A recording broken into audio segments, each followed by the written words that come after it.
Hello students, हमारे YouTube channel में आपका स्वागत है। एक बार मैं फिर से आपके लिए लेके आया हूँ निबंधमाला का एस्से जो कि है अनियंत्रित जनसंख्या वृद्धि। अनियंत्रित जनसंख्या वृद्धि तो बिना किसी देरी के जल्दी से शुरू करते हैं दोस्तों। ये आपको करा रहा हूँ मैं निबंधमाला का एस्से। ठीक है दोस्तों, तो चलिए शुरू करते हैं। निबंधमाला जो 221 आपकी अरिहंत की बुक आती है उसका एस्से है। एक एस्से मैंने पहले कराया है, अगर आपने नहीं देखा तो जाके देखिए। अगर दोस्तों पसंद आए तो लाइक करिए और चैनल को सब्सक्राइब करिए दोस्तों, ताकि मैं भी आपके लिए सभी एस्से करा सकूँ आपके Tier 2 एग्ज़ाम तक। तो देखिए, जनसंख्या वृद्धि का न केवल भारत संपूर्ण विश्व की एक प्रमुख समस्या बनकर उभरी है। आज संपूर्ण विश्व इसके दुष्परिणामों से चिंतित है। सुप्रसिद्ध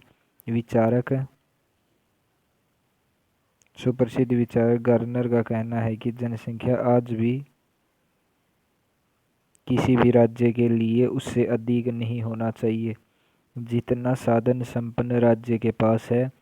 इसे दूसरे शब्दों में कहा जा सकता है कि जनसंख्या किसी देश के लिए वरदान होती है, परंतु जब यह अधिकतम सीमा रेखा को पार कर जाती है तो यह अभिशाप भी बन जाती है।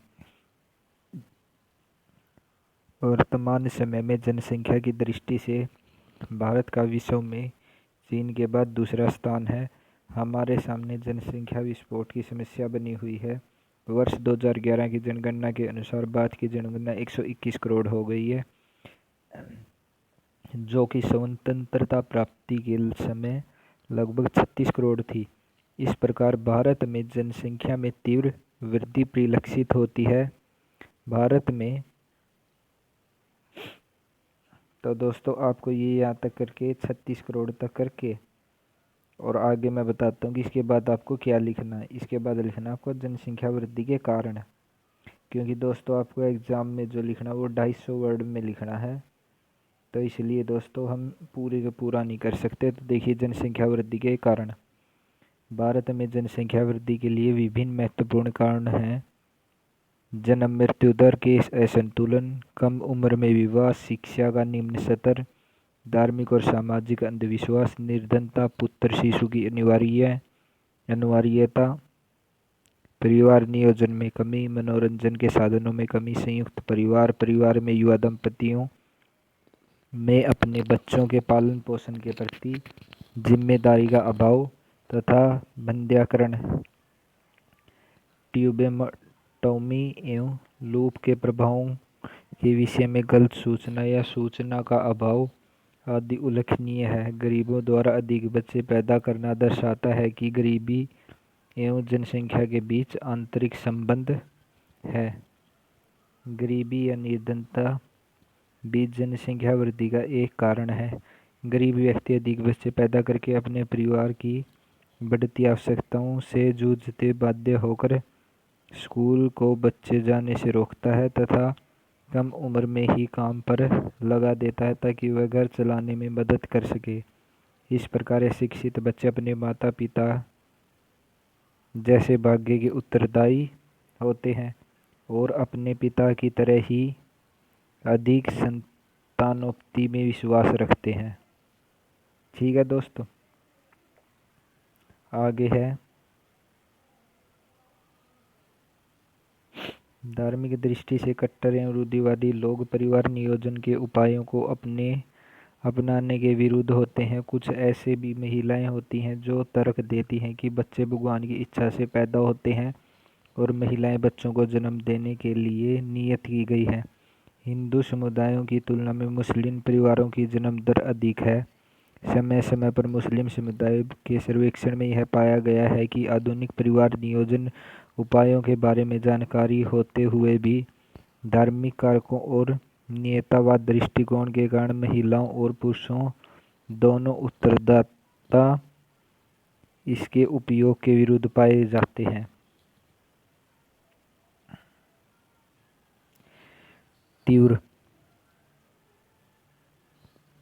तीव्र जनसंख्या तीव्र जनसंख्या वृद्धि के उपाय। अब दोस्तों आपको लिखने हैं उपाय। ऊपर थे आपके कारण, ऊपर वो थे कारण, अब लिखने हैं आपको उपाय। तो चलिए दोस्तों उपाय देखते हैं। उपाय हम क्या है? अत्यधिक जनसंख्या वृद्धि प्राकृतिक संसाधनों के अत्यधिक शोषण पर प्रभाव डालती है।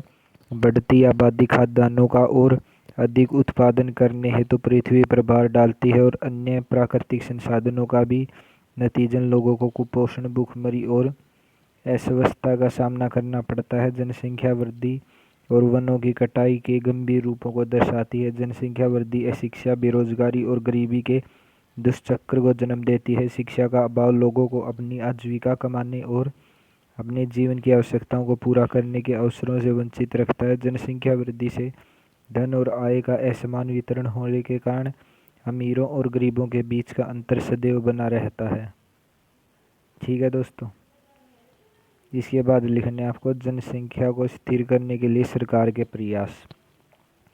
परिवार नियोजन कार्यक्रम के अंतर्गत हो रहे हस्तक्षेप जैसे गर्भ निरोधक दवाइयों का उन्नत पूर्ति प्रबंधन, परिवार नियोजन सेवाओं में सुनिश्चित गुणवत्तापूर्ण देखरेख, परिवार नियोजन सेवाओं के लिए सेवा प्रदाता आधार को बढ़ाने हेतु निजी गैर सरकारी संगठनों की सुविधाओं को और अधिक बढ़ाना आदि कुछ महत्वपूर्ण कदम हैं। आशा कार्यकर्ताओं द्वारा गर्भ निरोधक दवाइयों की होम डिलीवरी योजना और आशा कार्यकर्ताओं को संस्थागत डिलीवरी सुरक्षित करने के लिए काम पर लगाना कुछ अन्य कदम हैं।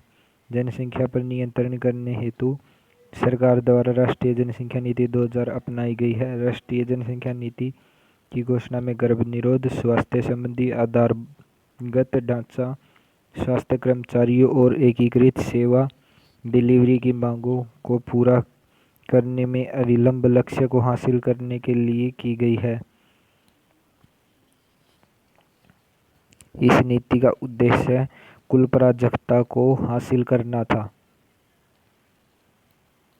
तो दोस्तों अब आ जाते हैं हम निष्कर्ष पे। निष्कर्ष में क्या लिखना है?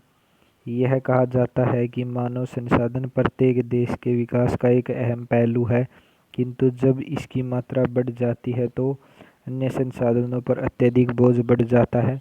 अतः किसी देश के समुचित सामाजिक, आर्थिक तथा पर्यावरण विकास के लिए यह आवश्यक है कि जनसंख्या उसी अनुपात में हो जिस अनुपात में राज्य में प्राकृतिक संसाधन मौजूद हैं।